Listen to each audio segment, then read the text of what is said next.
Tempest Runner is a great addition to the High Republic.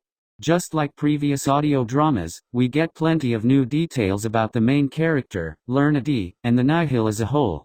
Something that bothered me throughout the entire story was how similar the past and present storylines were, making it hard to figure out which one I was currently listening to. Especially with a bunch of new characters, it was hard to care about anyone but the main Nihil we already know, just because I could never figure out who was who. While I was never clamoring for a Lourna Dee story, the character grabbed my attention in The Rising Storm and I was excited to see more of her in this book. Her past is described in a very complex way that almost made the character seem good at times. As the main character, I can see why Dee would be painted as a misunderstood individual who isn't all bad, but as a Nihil leader I was almost hoping that we'd learn more about the character that would make me hate her even more, not start to sympathize with her. While I wasn't a huge fan of the dual storylines because of how similar they were, the flashbacks were a great opportunity for the history of the Nihil to be explored, and it did not disappoint. I loved seeing more of Oscar Rowe as the Eye of the Nihil, and his demise is detailed in great length.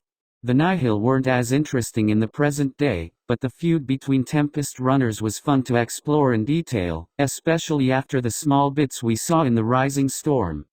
Obviously the Nihil were the standout characters in a book about a Tempest Runner, but I was a bit disappointed about the lack of involvement with the Republic. Even though they were present for a majority of the story, it never felt like they were important or impacting the story in major ways. There's only one Republic official that was memorable to me, and the Jedi had a very small role.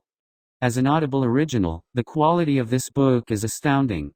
The music fits perfectly within the story, and there are even a few new themes for the High Republic characters. However, there weren't as many sound effects as I would have liked, and some of the background characters' voices blended together.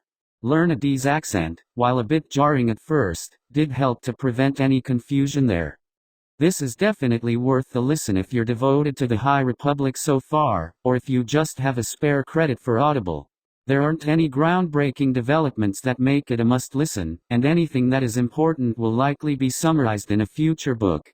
If you're worried about a budget, or don't have the time to read every book, I'd say that there are other High Republic stories more important than Tempest Runner. Tempest Runner brings Lourna Dee to the forefront with character-driven moments, but suffers from the audio-only format and a lack of development for new characters, earning a rating of 8 out of 10. Make sure to like, subscribe, follow me on social media, and comment down below what content you'd like to see in the future. As always, thank you all for watching, and remember, the Force will be with you, always.